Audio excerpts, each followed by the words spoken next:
welcome to my studio. If this is your first visit, my name is Fetterman and I'm an artist in Northern Virginia. If it weren't for COVID-19, I'd be at my local nursing home or assisted living right now, bringing the joy of painting to seniors in my local community. I thought that at the end of each video, I would include a little tribute in honor of some of those artists that I've had the pleasure and privilege of painting with. They've certainly taught me a lot, and I'm sure they will inspire you. As inspiration for today's painting, I've asked Bella to take us for a flower walk. So without further ado, let's go for a walk.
Alrighty, so there's no better place to start than in the background. In this painting, we're going to have a dark green background, pretending we're right up against those flowers near the ground.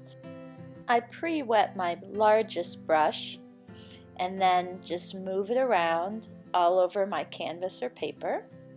I happen to be working on paper today. If you're painting along to this video, I recommend that you wait to start this step until you see how I texturize the background. It's important for the paint to still be wet when we go to do the texturizing.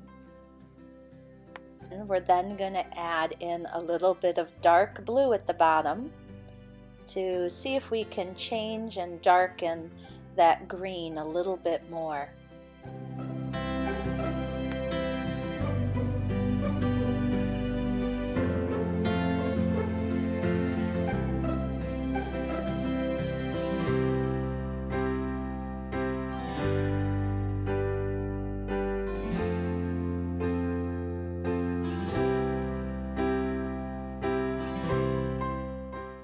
We'll gently tap a paper towel into the upper half of the painting. Try not to overdo it because we still need wet paint in order to have these lines work. You'll notice I'm using the tip of a brush to scrape in the lines. You could also use any pointy, hard instrument you might have at home.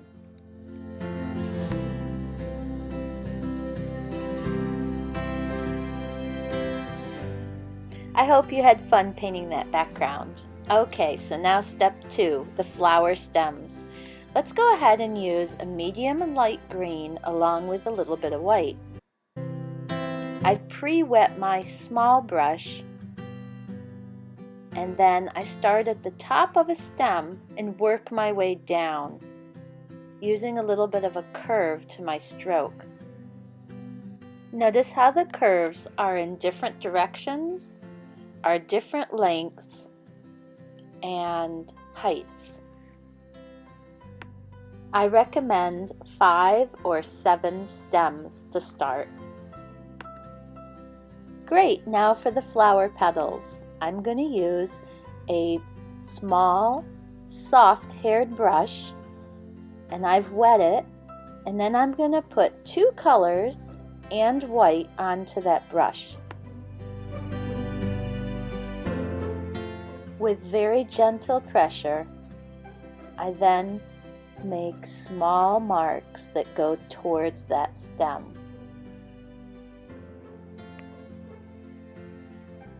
Notice how the colors on my brush end up mixing with the green on the paper.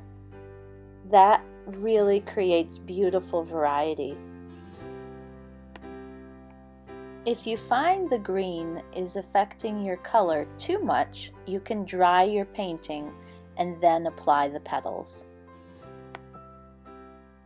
You can add as many petals to your flowers as you would like. Here I've started with about 3, and then I go back in and I add some more. Of course, you don't have to paint flowers that are red and orange.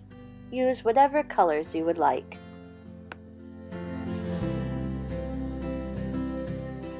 Now let's use those same kind of techniques to add another kind of flower.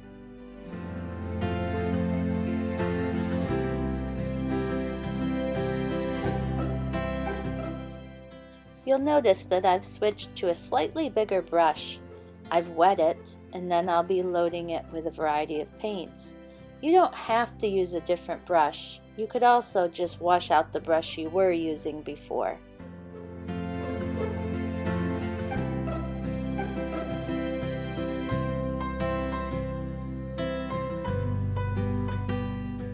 Adding blue is a great choice for creating shadows.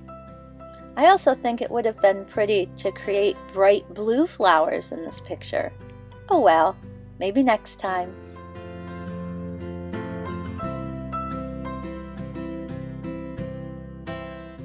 You'll notice I'm using the same strokes as I did in the red flowers, except that I'm overlapping the strokes and adding more petals. You'll also notice that sometimes my brush touches some of the red paint and it pulls over into the other flowers, and that's pretty. Don't worry if things start to get mixed. And of course, you could make your flowers any color you want.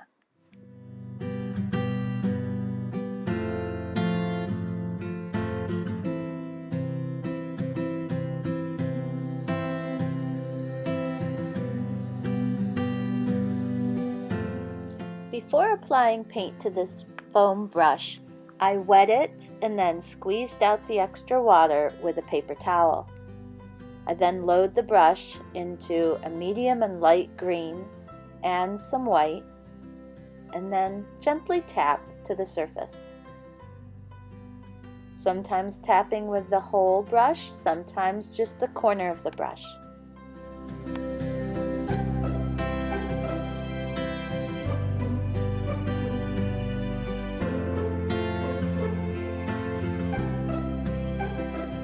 You may find it helpful to test these techniques on a scrap piece of paper.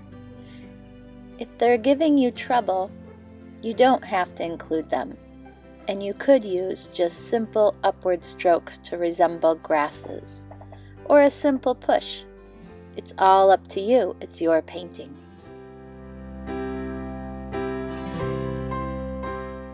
If you enjoy using this brush, you may like to use it earlier in the painting next time. At the end of this video, I've included a little bonus segment on a painting I made after I finished this one, of those beautiful big clovers that we found in the field on our way to the love sign.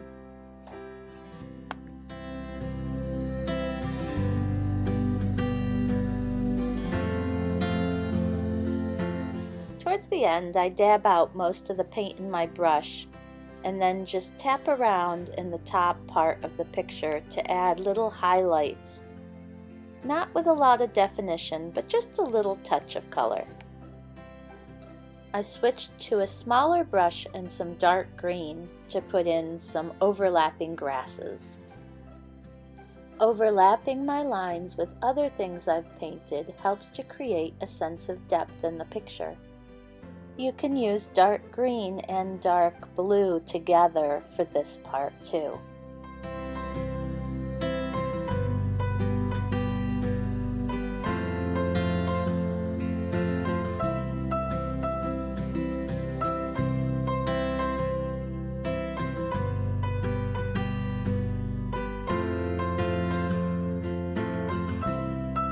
I have one more beautiful flower in mind for our spring meadow, and it involves using this very inexpensive brush.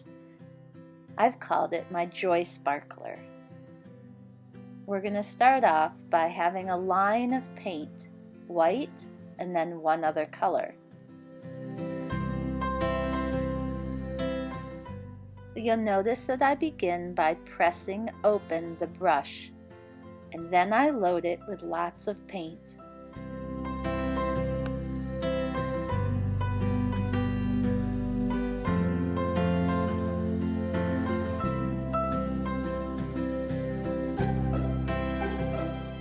Holding my brush on its side, I tap it to the paper, rotating my wrist to use different sides of the brush. You'll need to reload your brush with paint quite often. You can use this brush on its side or straight down for a circle. I love this brush. If you don't have an inexpensive brush that you can use in this manner, you could use any other small brush for some tiny flowers that you dab in. Alrighty, we've made it to the home stretch. Now for some finishing touches. You can use either a mechanical pencil or a small brush, and we'll go ahead and put in centers to those flowers. You'll notice I'm using the eraser end on my mechanical pencil. If I tap once, it gives me a circle, but if I tap multiple times, it gives me a beautiful cluster for the center of the flower. Pick a few of the flowers that you would like to show the center of.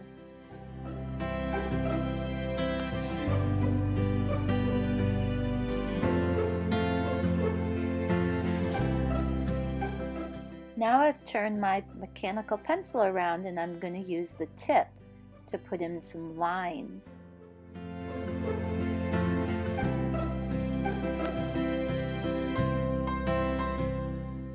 You can add paint to the tip of the pencil or just use the paint that's already wet in the center of the flower.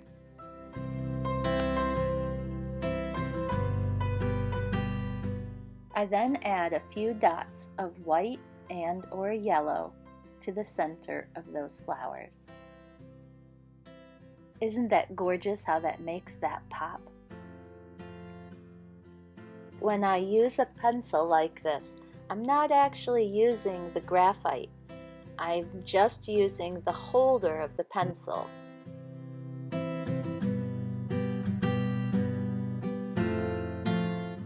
Finally, you may notice a few spots where you could add just a little extra touch of bright color. Time to dry your painting and check it out.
name? Anna. Hi, Anna. What do you want to tell us about what art has meant to you?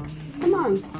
Because I didn't want to do it at first. Yeah, And, What made you want to try?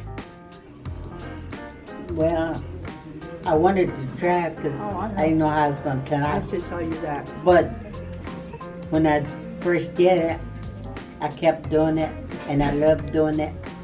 And I loved the art teacher taught me how to do it. And with God, with His grace, that I did it. And I did a lot of them. And my family was proud of me. They didn't think I could do it either.